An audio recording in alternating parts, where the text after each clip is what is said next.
Hello everyone, this is Katarina and I'll bring you the 9/9 energy update together with full moon Mercury in retrograde and the light language to go with it, so you can ride these energetic crazy waves with as much ease and grace as possible. And while I was preparing for today, tuning in, the 9/9 in numerology is really a cycle is ending, a time of completion, things coming full circle. And my guide said this time the completion and the new energies, the new beginnings go hand in hand. And I don't know if you felt that as well. The last couple of weeks were super crazy intense. I think from about 20th, 25th of July till that intense new moon at the end of August, there was this wave upon wave upon wave of new energies coming in. We're clearing, we're recalibrating. And now this cycle of completion is really to check in, where have I landed with all of this? Who have I become? What is outdated? Where am I going? And my guide said, and it's really handy, it's Friday as well. So that time to reflect, that time to go within. Wow, what have I achieved this year already? What is it that I feel like I've already excelled in? And from a higher dimensional viewpoint, that's not necessarily crashing your target or like, oh my God, I've achieved so much in the outer world. That's also time to reflect on an inner level, like, wow, I'm better at taking self-care. I'm finding my joy again, or I don't take things as personally as I used to, things like that. And then it's also really strongly with the full moon in Pisces, depending where you are in the world. It's either today on the 9th or on the 10th on Saturday. And it's the energy of Pisces that's really deeply emotionally, it's going very, very deep. And things that we couldn't quite process in those last couple intense weeks, like, oh my God, I'm just overwhelmed, And I was on the beach the other day because it was my birthday. And I could see this wave upon wave, and I felt like that's what I feel like, when you don't reach to the top, it's like you're just another one, you can't breathe. And with that energy, that full moon really helps us to release all these emotions and kind of helps us, all right, that's now in my system. What do I want to go forward with, and what am I happy to release?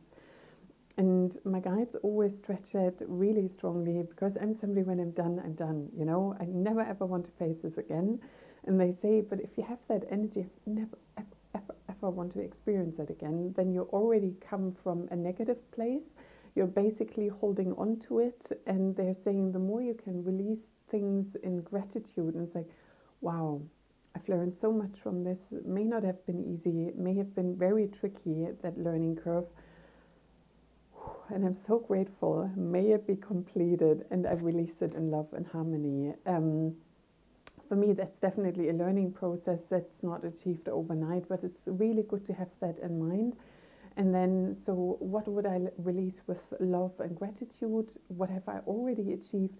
And then this last quarter of the year, what is my new trajectory? Because quite often with these intense shifts we had through that Lion's Gate and beyond, it's more like, who have I become now? Is what I wanted to set into motion or have set into motion still fully in alignment with me, or do I need to adjust it, and is there something else that I need to bring in? And then the energy overall, we also have Mercury Retrograde, and I'm Virgo, and I've got a lot of Virgo, and I'm also, Virgo is aligned with Chiron. Chiron is also very handy in a retrograde together with Uranus. So it's certainly not the time to push anything to achieve. And I feel like we all pushed through so much, and I feel it started with this solar eclipse in, or yeah, it depends on how far back you want to go. February was massive. With the 2-2 alignment, the huge shift, the equinox in March was grand. Then we had the solar eclipse, the lunar eclipse, and all these tremendous shifts, the summer solstice or winter solstice, and then the Lion's Gate. It feels like we've really built up this massive momentum, and now it's time to take stock. It's like, whoa. And knowing all of this, having, or in the process of integrating it, where would I like to go? And the energy of the first week of that retrograde till about the, depending on the person, 15th to 20th of September, is more like, all right, taking stock, I release, I recalibrate myself here. It's also the time of Virgo, you know, the organizing, grounding, bringing it in. So all of this, how do I practically take that forward? And then the equinox has a really, really strong vibe. And I have the equinox event on the 23rd of September. That's the actual equinox this time. And my guides are, I went to one of my favorite huge stone circles, and they said to me, Katerina, it's going to be very angelic. And I love angelic energies, and it's a white ray. Hence, they said, Katerina, why don't you wear something white today for the video? And it's the energy of purity, the divine feminine, the mother, sacred sounds, really celestial energies, unicorn energy, really beautiful, helping us to realign, recalibrate. And what I didn't know about the unicorns is now we are anchoring in the new earth. So we've received the templates, or we are still receiving them, and then we are bringing them into our reality. And quite often now we are being made aware of things. This is how this world is run. That's not true anymore. As a forerunner, you bring in the template for the future. And I mean, many of us, especially those who've been here since thousands of years and reincarnated to bring certain frequencies or keep certain frequencies alive, for us that's quite hard, because so much of what we've experienced it in those limited parameters. And yes, we had times in Atlantis before the fall, which was amazing.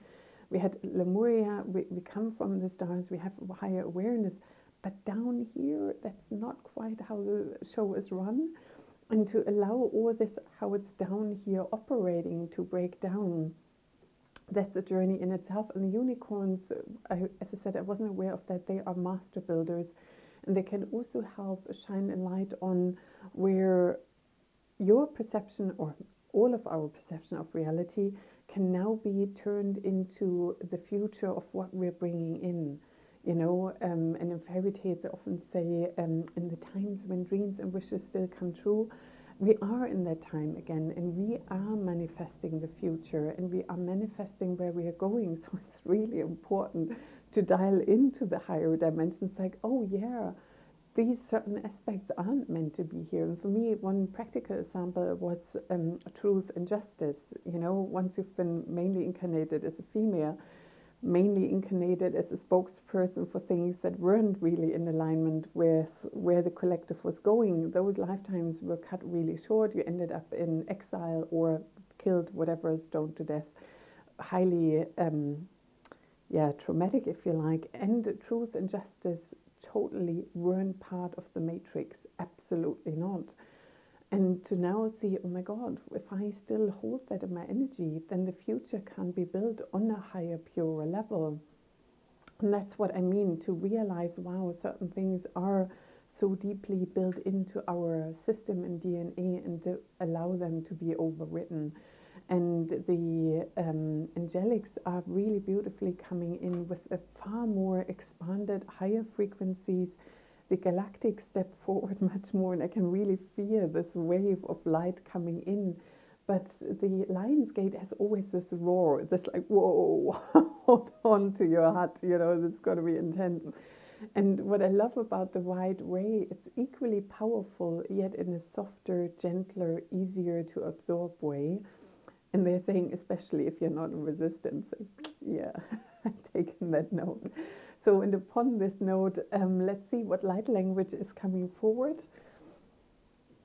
So, and as per usual, you can hold your hands over your heart, connect with the highest and greatest good, connect with the golden web of light, and let's see who steps forward. Kia sasana namaha, kia sana maha, iashkakana, iashkaka sasana namaha, miwana makaka sasana maha, miwana kaka sa na maha, iashkikina, iashkiki sisina namaha, asasa kakana namaha. Asasa kaka namaha. Hiuyana, hiuyana, hiuyana.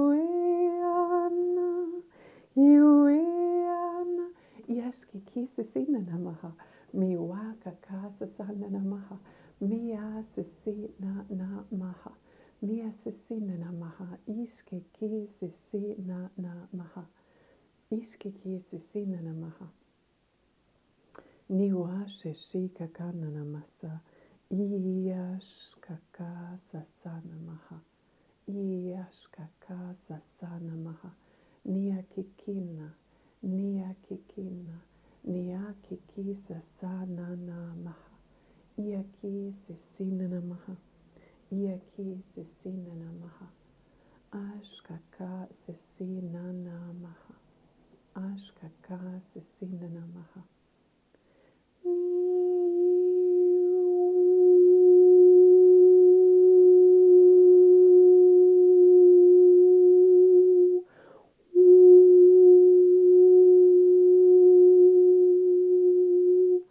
Niwashkiki Sasana, Mia Sisi Kakana Namaha, Mia Sisi Kakana Namaha, Ashkaka Sisi Namaha, Ashkaka Sisi Namaha, Aka, Aka, Aka, Aka, Aka, Aka. Blessed it be, so mote it be, and so it is. Wow, the very end was the energy of the full moon, and the Queen has passed away yesterday in the UK, and I send her all well wishes on her journey. And the energy of the full moon was saying anyone who's deeply touched and working through a lot of emotion around it, grief and loss and uncertainty, the full moon tomorrow will really hold the energy in that space, and it's already starting. And then overall, the energy started with the unicorns and that light, pure energy of radiance and new beginnings and excitement and the energy. And they said to me they love that analogy of the times where dreams still come true, because these are the times now. Our dreams are coming true, and they're saying the light has now a greater capacity to penetrate physical reality. I don't think I can repeat that sentence. It just came in, and they're saying that that momentum is increasing, and the more you allow and give yourself permission that the light has a now far more powerful impact in the reality. It can expand more, it can shift the reality more to the advantage of each and every one, because it's light and love. It's really the benevolence and the frequencies for unity where everyone can thrive, everyone can expand. And the unicorns are really, really excited when the angelic came in. And they were like, oh my God, we can now shower you with love and light and codes that we haven't been able for so long. God, I get really emotional. And they can bring in a shift for the collective, for all of us, that is so tremendously benevolent and beautiful.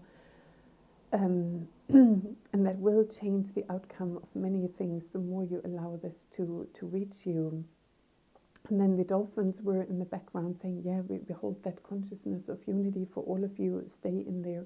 The whales were grounding it, and then the galactics come in, and the galactics are also saying, the more you allow this in your heart to be, we do this as teamwork. You know, we are not out there, up there, we are within you, around you. We are so approachable, and we can connect with one another in the highest and purest light. And in pagan tradition, they always say in a circle, how do you enter the circle? In perfect love and perfect trust. And that is really how higher dimensions operate, in perfect love and perfect trust, and for the highest and greatest good of all, I would add as well. So I wish you a wonderful weekend with whatever unfolds for you, and may all these beautiful beings support you. And I might see you on the 23rd of September, and bright blessings to you. Namaste.